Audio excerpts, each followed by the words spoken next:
रूह जब माया से पीड़ित होती है, इस ब्रह्मांड में हम सुरता रूप में आए हैं और अपने आप को यहाँ के माया के जीवों के जैसे ही जब जीवन जीते रहते थे पहले, और माया से पीड़ित होकर जब सदगुरु महाराज के दर पर आए तो यहाँ आके हमें खुशखबरियाँ मिली।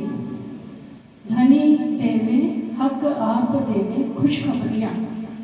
क्या खुशखबरी दी उन्होंने हमको यहाँ पर आकर कि है मोमिन गिरोह रब्बानी, कि हम कौन हैं। यहाँ आके हमें इस दर पे आके ये पता चला कि हम कौन हैं। हम तो गिरोह रब्बानी हक जात हैं, हम तो धनी की अंगना नार हैं।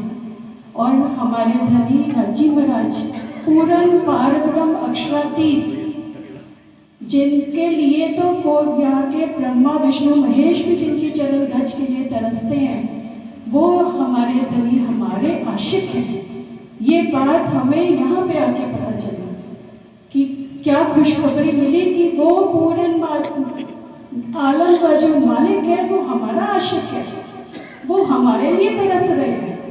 तो दिल में ऐसी खुशी आई और ऐसा लगा कि जो तन मन जो माया से इतना पीड़ित था उसको कोई ऐसी अजीब सी राहत मिल गई। जैसे मीलों दूर चल के अगर कोई आता है धूप में और उसको कोई ठंडा पानी पिला दे तो ऐसी तन को राहत मिली, मन को राहत मिली और आगे की खुशखबरियाँ पाने की भी दिल में चाहत हुई।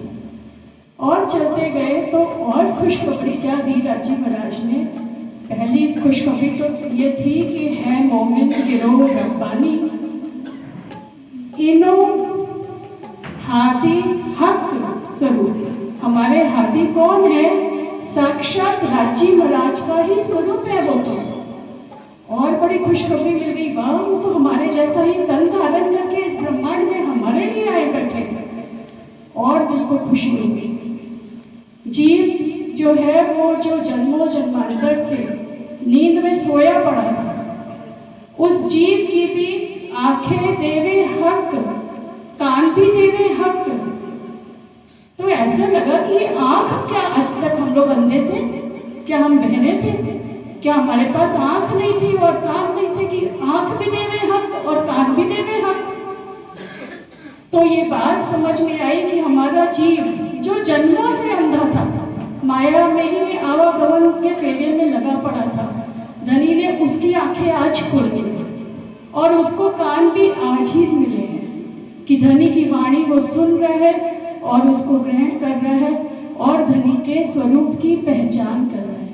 ये नेत्र धनी ने हमारे जीव के जब खोले, जैसे कि कोई माया में सोया पड़ा होता है बच्चा, जैसे सो रहा है रात को, उसको हम आवाजें मारते रहे, उठ जा 8 बज गए बेटा खड़ा हो, वो नहीं उठता।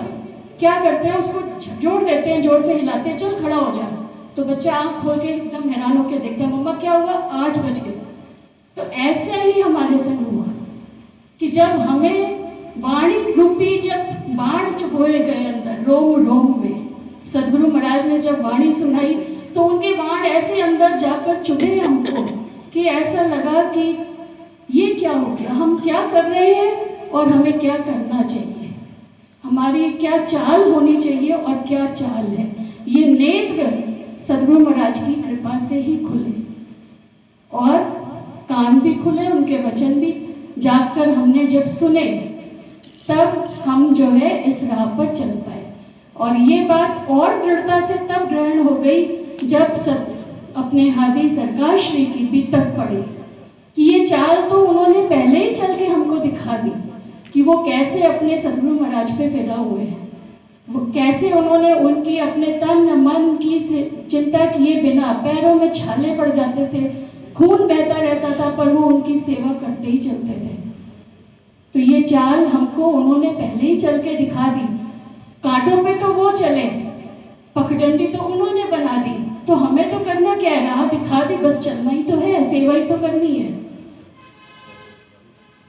तुम प्रेम और सेवा से पाओगे पार। उन्होंने, हमारे हादी सरकार श्री ने ये बात हमें चलकर दिखा दी कि अगर तुमको भी ये सुख लेने हैं बस चल पड़ो इस राह पे। जब यहाँ पर आई तो सरकार श्री के आगे कई बार रो जाती थी यहाँ पे आके कि आप तो चले गए, मैं वो सुख कैसे लूँ। मुझे भी वो सुख चाहिए जो मैं यहाँ सब सुंदर साथ को देखती हूँ कि वो कितने सुखों में है, उनको कितना वाणी, कितनी उनकी रहनी, कितनी उनकी चाल, ये आनंद मैं कैसे लूँगी। तो उनकी बीतक साहब पढ़ने को मिली तो समझ आ गई बात, और दोबारा भी पढ़ रही हूँ तो और भी दृढ़ता से खड़े होते जा रहे हैं कि ये चाल, ये राह, ये पगडंडी आपने दिखा दी कि अमोलक चिंतामणि है सतगुरु महाराज।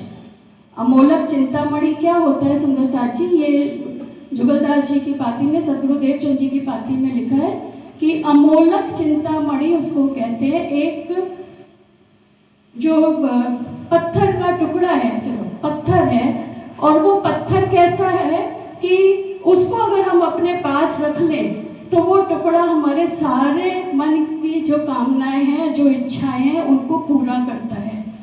तो सदगुरु महाराज भी ऐसे ही है कि उनके चरणों पे अगर हम फिदा हो गए, उनकी सेवा कर ली, तो हमको वो ऐसा धन दे जाएंगे जो कभी हमने सोचा ही नहीं था। हम तो तन के परेशानियों से पीड़ित होके आए थे उनके चरणों में, लेकिन उन्होंने तो हमारा जीव जो जन्मों से प्यासा था उसकी प्यास बुझा दी। उन्होंने वो अनमोल धन दे दिया जो हमने कभी सोचा भी नहीं, ना मांगा उनसे। हमारी तो झोली छोटी है, सोच ही छोटी है, हम तो मांग ही छोटी करते हैं, पर वो क्या दे जाते हैं ये तो हमें पता ही नहीं। तो ऐसा धन सदगुरु महाराज दे जाते हैं, और उनको हमने कैसे उनके चरणों को पकड़ के रखना है, ये भी जुगलदास जी की प्रेम पाती में उन्होंने बताया कि जैसे मरकट मूठ को पकड़ता है और हारिल की लकड़ी के समान हमें उनको पकड़ के रखना, उनके चरणों के संग रहना। मरकट मूठ क्या होता है, जैसे बंदर अगर लठ पकड़ ले तो छोड़ता नहीं, ऐसी जिद करके पकड़ लेता है उसको। और हारिल की लकड़ी क्या है कि एक चिड़िया है जो आसमान में ऊपर ऊपर उड़ती है, पर अपने मुंह में दबाए हुए तिनके को नहीं छोड़ती। उसको लगता है यही मेरा आश्रय है, मैं इसको छोड़ दिया तो गिर जाऊंगी। ये बिल्कुल सत्य बात है कि अगर सदगुरु महाराज के चरणों से हमने मुनकरी कर दी तो हम बिल्कुल इस ब्रह्मांड में गिर ही जाएंगे, हम चल नहीं पाएंगे। इसलिए सदा उनके चरणों का आसरा लेके हारिल की लकड़ी के समान हमें उनके चरणों में सदा अपना सर्वस्व निछावर करते हुए इस ब्रह्मांड में जीवन को जीना है।